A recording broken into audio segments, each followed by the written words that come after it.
Hi, my name's David Tinker. I'm part of the ProReal team, and this short film's an example of the self-compassion protocol in ProReal. I've put myself in these woods here as my starting place. It feels like I'm coming out of some woods for some reason or other. I'm not going to go into it in this particular session, but I really feel like I'm on a bit of a track now and going through this gate. Now, and I can see the way ahead, and that road looks really clear. But there's when it comes to self-compassion, I know there's some triggers for me. So I'm going to put these triggers in. Here's one as a bomb, so it's going to go off. I know that. Let's just label this bomb. This is when I make mistakes, I think, and I can really give myself a hard time when I don't get it right or when I make a mistake. Let's have a look at some more. Let's put in another bomb, because I know there's quite a few around and they'll be on the road up ahead, and I do trip over them and they do go off. So this bomb is more around not being seen as being a value. So if I feel like I'm transparent, people can see through me, I don't exist, and so I don't feel like I'm being valued. I know that's another trigger for me. I know there's a minefield here, so let's put the minefield in. Probably quite a big one for me is that moment when someone says, David, I've got some feedback for you. And it's at that moment the world could just swallow me up. But in this case, it's stepping on a minefield. Some days it's okay, other days it's not so brilliant. Probably depends on my resilience at the time. But so this minefields could be about getting feedback. There's something else here that's a real roadblock, and I'm going to put it in as a roadblock, and that's shame stuff, and that's probably a result of some of those triggers. So the shame is fear of how others might judge me or see me, and yeah, that can be, and then I can feel quite ashamed of my shame, so it ends up in a real spiral. So there we are. There's some of the road ahead, some of the triggers that I'm aware of, and the minefield and the roadblock. So that's about right. So if I step back a bit, yeah, that seems about right. It's not brilliant, but at least I know the territory. Oops, just slightly overshot there. So let's have a look at what's going on inside my head. Now I know that I can beat myself up. So the beating up. So this is the part of me that really doesn't forgive me for having made past mistakes. So so this avatar says, "You're stupid. You should have known better." And the posture is definitely beating up. And I know at times I could really shudder with that one. So let's give that one a red colour. And it is big. And it's quite a brute. So this one is, you should have known better. You're stupid. You should have known better. And that's beating up. So I really feel that one. And that can be flashes of old things that I've done in the past or memories that come up. There's another one here. I'm putting it now. It's called the critic.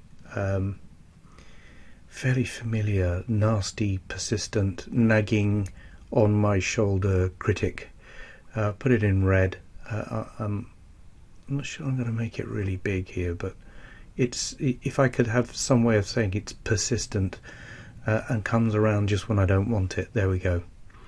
And of course it's got the criticizing posture. Caption, you always get it wrong, you're never good enough. It's that kind of thing. Yeah, just even as I'm making this film, I've probably got the critic on my shoulder saying, do you know what, you're not saying that properly, or you haven't spelt that, or you should have moved that avatar this way or that. So the critic's very present for me. It might have been really useful in getting through my 11 plus or something many years ago, but not now. So So there's a treasure chest here, and I want to put this in because it's something about my self-worth. So I know I've got self-worth. Somewhere inside me I've got self-worth. And it's in that treasure chest. But what I've got is this "you're stupid" beating me up is standing on my treasure chest. And standing on my self-worth. Yeah, and if I could swear on this film, I would. There's more. So, this is the one that's the, I'm going to call it shame enforcer. And this is the one that's got a degree of arrogance, and constantly reminds me that everyone will see and everyone will know and everybody's better than I am. So here we go, everyone else is better than you. And they're all they all look down on me. And the last part of this, wait until they find out. So something about being seen. So right at the core of my shame would be you're going to be seen by all those people and exposed. So here we are, we're looking ahead, or I'm looking ahead, and I'm looking around behind me, and that's a pretty tough bunch. So what I'd now like to do is to find somewhere in which I can counteract the impact of those guys behind me. And this avatar I'm going to call kindness. And it's fairly non-judgmental. I don't want this avatar is the one that gives me that kind of unconditional kindness, that unconditional positive regard, the one that regardless of what I do, this is the part of me that will still love me. And posture here, I think it's quite open. A kind of warmer orange colour, and facing me.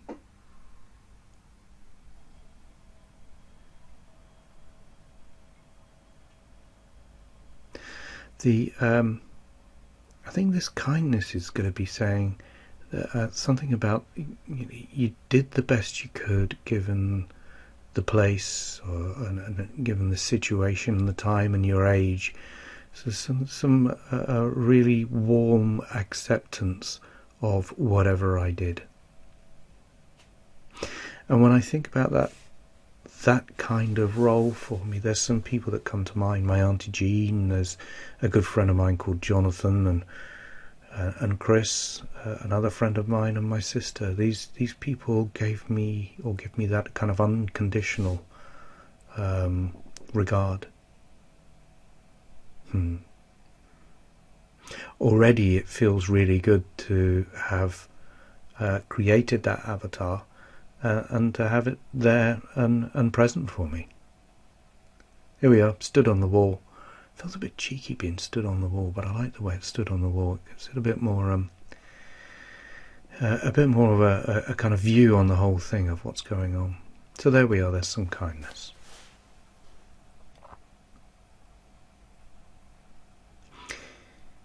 And here's some wisdom. So this one's a bit closer to me, and it's kind of whispering in my ear.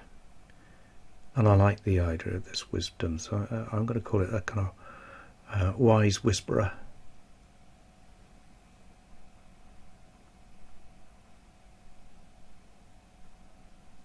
Yellow or golden. And again, quite open. And this wise one is the one that says that actually it's okay to make mistakes and not get it perfect.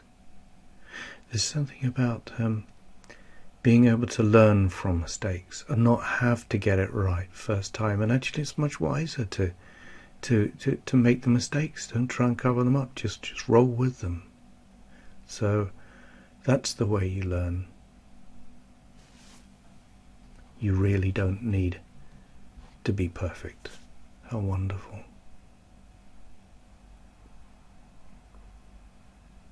Give it an emoticon here.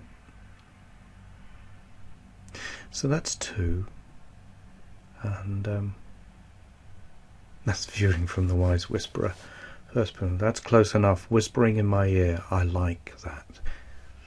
And looking over there at kindness.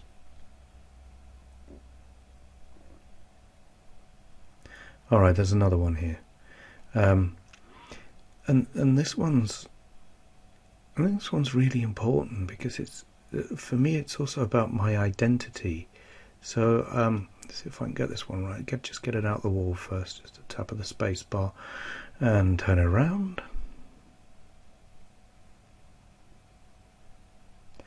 So this one is more a kind of celebration of my quirkiness and my difference, and being individual. So I'm going to call this With Love of David. Blue, my favourite colour. Now, I think it's definitely not defensive and close, like the slip of the cursor. Asking for attention.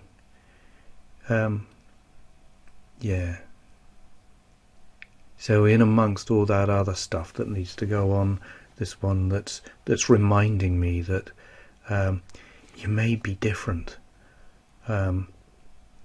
You know, you might not always make people happy. And you might not always fit in.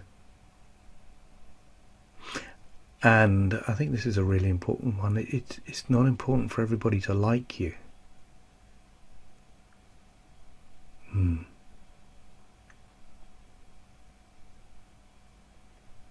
So this one feels like a real celebration of who I am. A few things that I love doing: run, dance, make music.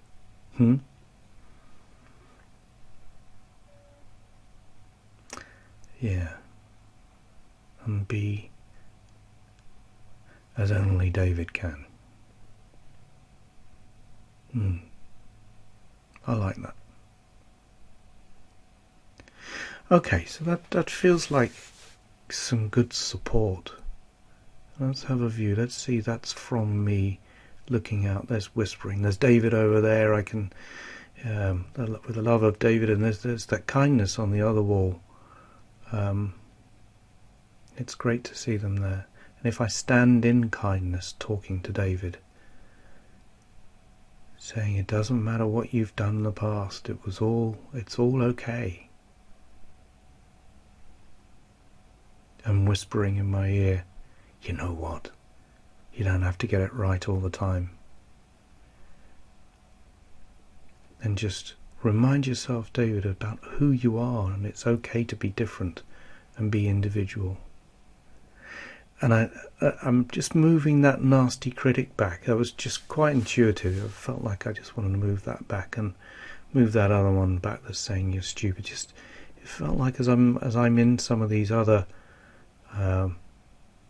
compassionate avatars, that I can move some of the critics back. So there we go. That's my session. Thank you.